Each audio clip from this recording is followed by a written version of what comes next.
Assalamualaikum warahmatullahi wabarakatuh. Saya Najwa Kani Fatima dari kelas 11 MIPA 3, dan di video ini saya akan menjelaskan, berbagi sedikit tentang materi fisika kelas 11 semester 2, yaitu gelombang cahaya.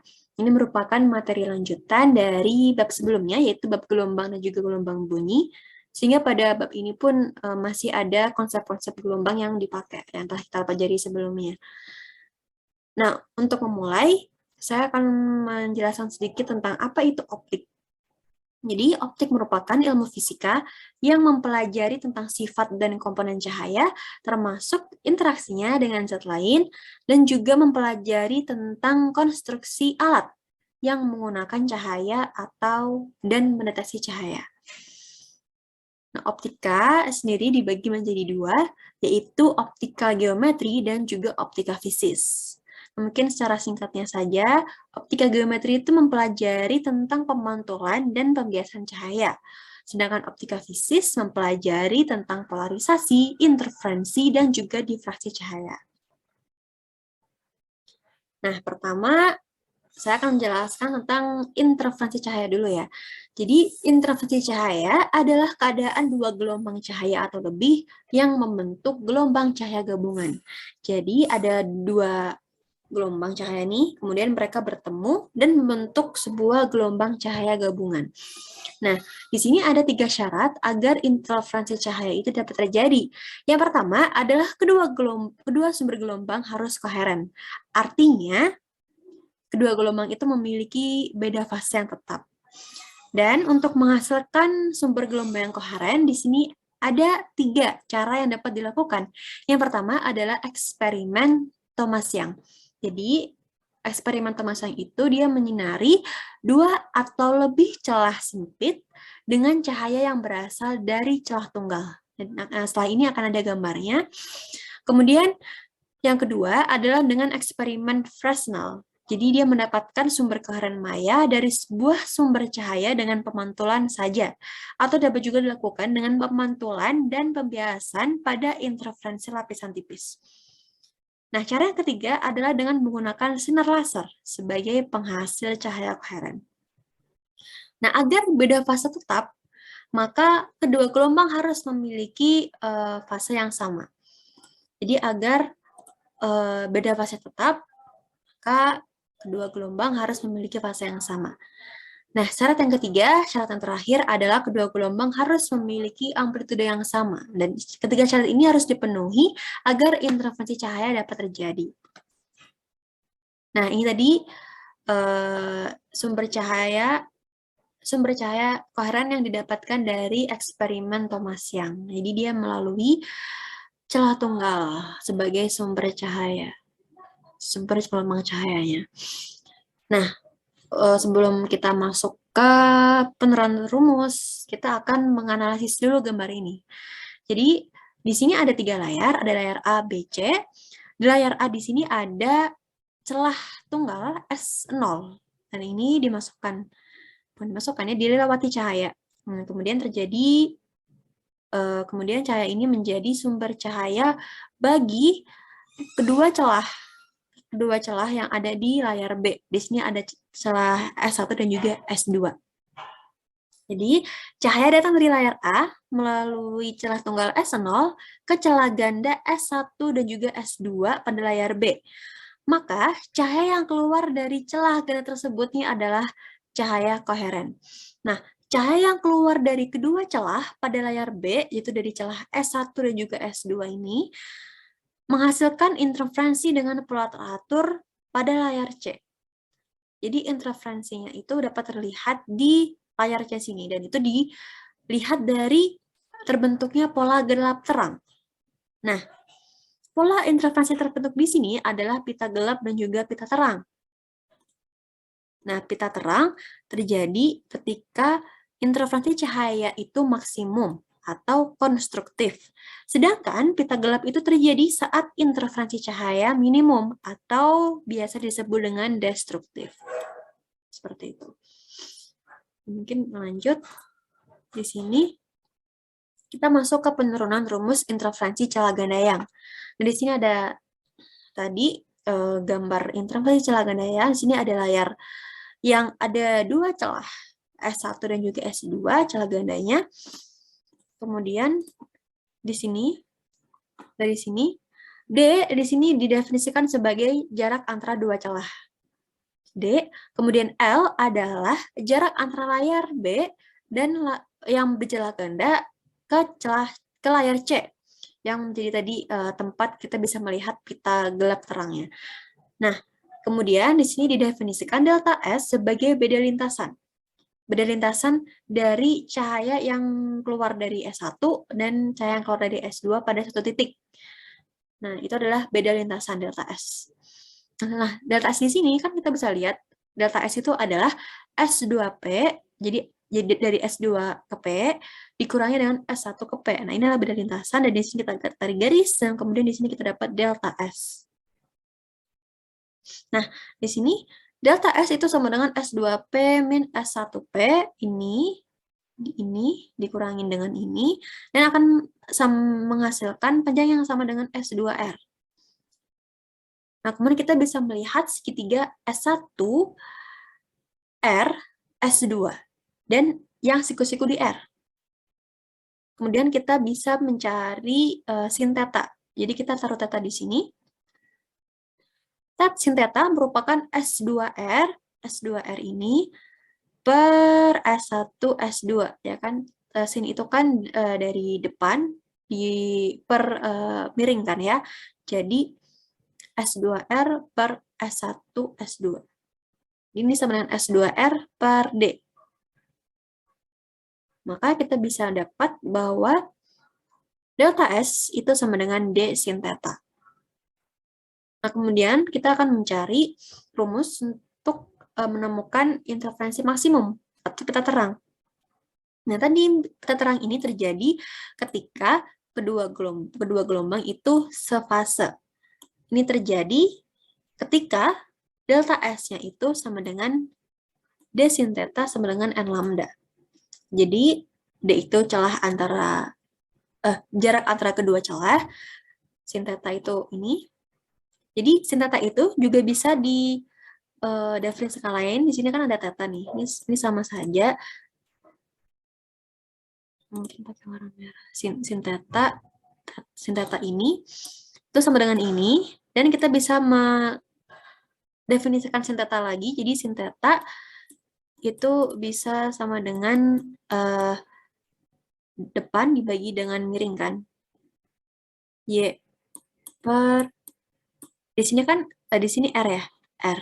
Nah, tetapi ini kan sangat beda ya, maksudnya sangat perbedaan panjang itu sangat jauh antara Y dengan L. Ini mungkin karena diperbesar aja jadi kelihatannya itu besar, tapi sebenarnya ini jarak Y itu sangat kecil, sehingga kalau sebenarnya kita tarik ini ke sini, titik P ini mendekati ke sini, seumpamanya titik P kita ada di sini, jadi maka panjang R ini akan hampir sama dengan panjang L.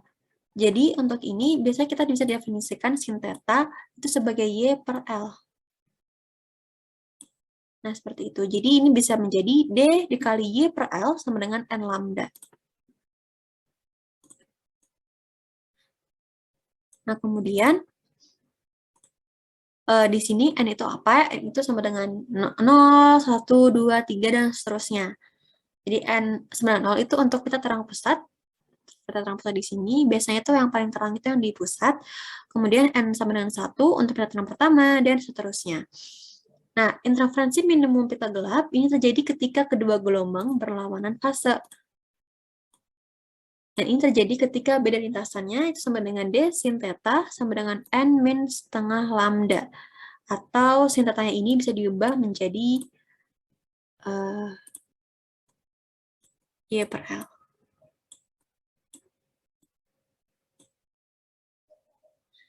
Kemudian, ya di sini sama aja, N itu untuk pita gelap pusat, kemudian N sama 1 untuk pita gelap pertama, dan seterusnya.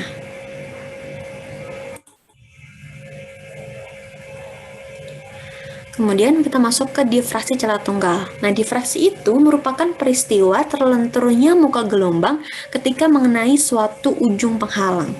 Nah, pelenturan gelombang itu terjadi di sekitar penghalang ukuran kecil. Nah, di sini ada pelanturan, dan kemudian pelanturan gelombang itu terjadi di sekitar penghalang berukuran kecil, celah sempit ini, dan kemudian penyebaran gelombang saat melalui lubang kecil.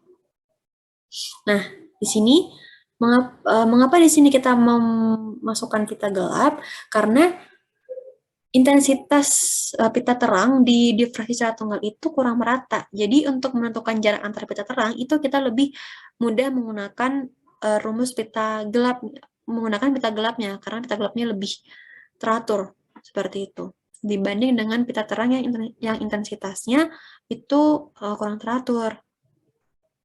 Jadi pita gelap itu difraksi minimum ya, sama seperti tadi pada interferensi. Nah, di sini kita bisa mendapatkan rumus D sin theta itu 9 n lambda untuk rumus pita gelap ke n. Jadi sin theta ini jadi juga bisa diubah menjadi Y per L. Jadi dy per L sama dengan n lambda ini untuk pita gelap ke n. Kemudian difraksi kisi. Jadi kisi itu jadi ada bala layar yang memiliki banyak celah. Nah, itu namanya kisi. Jadi di sini kita mengenal tetapan kisi atau jarak antara celah. Nah, ini dapat dicari dengan mengetahui banyaknya garis. Ini garis-garis pada kisi per satuan panjang dan didapat dari hubungan D sama dengan 1 per N. Garis terang pada sudut difraksi theta. Itu D sin theta sama dengan N lambda. Jadi ini adalah garis terangnya ya. Untuk rumus garis terang di difraksi kisi, itu D sin theta sama dengan N lambda. Untuk N itu sama apa? Tadi 90, 1, 2, 3, 4, dan seterusnya. Dan lambda itu adalah panjang gelombang. Nah, kemudian kita akan masuk ke sifat polarisasi cahaya. Nah, cahaya adalah gelombang elektromagnetik yang terdiri dari vektor medan listrik yang berwarna merah ini ke atas ke bawah, dan magnet yang silintrikal lurus dan sefase. Polarisasi cahaya adalah pengkutupan gelombang cahaya, yaitu penyerapan sebagian arah getar gelombang cahaya. Dan ini juga menyebabkan intensitas cahaya itu berkurang. Dan ada 4 metode melakukan polarisasi cahaya. Untuk melihat sifat polarisasi cahaya, di sini ada melalui pemantulan, melalui penyerapan, pembiasan, dan juga hamburan. Nah, jadi gelombang yang bisa terpolarisasi itu hanyalah gelombang transversal. Gelombang longitudinal itu tidak bisa. Jadi gelombang bunyi itu tidak bisa mengalami polarisasi. Nah, metode yang pertama adalah metode pemantulan. Nah, ini terjadi karena ada pemantulan pada sudut polarisasi atau sudut Brewster. Nah, di sini sudut datang yang menghasilkan sinar pantul terpolarisasi sempurna disebut dengan sudut polarisasi atau sudut Brewster. Jadi, sudut polarisasi itu di sini adalah theta B atau sudut Brewster, dan tan theta B itu sama dengan N2 per N1. Jadi N2 itu merupakan indeks bias medium 2 atau medium tujuannya, dan N1 adalah indeks bias medium 1 atau medium asalnya, yang lebih renggang. Kemudian, metode penyerapan. Polarisasi dengan cara penyerapan dilakukan menggunakan sebuah celah atau polaroid. Nah, polaroid itu terdiri dari polarisator dan juga analisator. Polarisator itu mengubah cahaya tak terpolarisasi menjadi terpolarisasi, sedangkan analisator itu mengurangi intensitas cahaya terpolarisasi. Nah, jadi metode penyerapan ini biasa juga disebut dengan absorpsi selektif ya. Dan persamaan ini itu disebut dengan hukum Malus. Jadi intensitas cahaya pada polarisator itu intensitas yang telah dilalui polarisator. Jadi intensitas cahaya yang setelah melalui polarisator itu disebut dengan I, dan nilainya adalah setengah dari I0. I0 merupakan intensitas awal cahaya. Kemudian, intensitas cahaya pada analisator itu sama dengan, ini bukan I0, maksudnya I sebelum dia melalui analisator ini, cos kuadrat theta. Jadi teta itu adalah sudut yang dibentuk dari analisator pertama dan kedua, dan seterusnya. Seperti itu. Ada metode pembiasan. Nah, ini terjadi ketika cahaya melewati dari satu material ke material lain, dan pada permukaan bahan terjadi perubahan arah berkas cahaya. Nah, di sini kita mengenal sudut kritis, yaitu sudut datang yang membuat sudut bias membentuk 90 derajat. Di sini ada IK. Jadi sin IK atau sudut kritis itu sama dengan N1 per N2. Di mana N1 adalah indeks bias tujuan yang biasanya lebih renggang, dan N2 adalah indeks bias medium asal yang lebih rapat. Nah, kita di sini mendapatkan hubungan antara sudut polarisasi atau sudut Brewster tadi dengan sudut kritis. Itu tan theta sama dengan 1 per sin IK. Kemudian, yang ketiga adalah metode hamburan. Nah, ini terjadi secara parsial dari langit yang disebabkan oleh hamburan molekul udara di atmosfer, dikenal sebagai hamburan Rayleigh. Kita bisa menjelaskan kenapa langit itu berwarna biru. Jadi karena gelombang cahaya biru itu, warna-warna kebiruan itu, dia lebih dihamburkan lebih kuat dibanding dengan warna yang lain yang ada pada cahaya. Sehingga langit itu bercahaya biru terang. Dan di sini ketika senja itu kenapa berwarna kemerahan? Karena telah kehilangan hampir semua komponen birunya yang dihamburkan di sebelah sini. Jadi untuk wilayah bumi yang sedang hampir tenggelam mataharinya saat senja, itu akan lebih kelihatan kemerahan langitnya. Kemudian ini ada beberapa referensi yang saya gunakan. Jadi semangat. Terima kasih telah mendengarkan. Wassalamualaikum warahmatullahi wabarakatuh.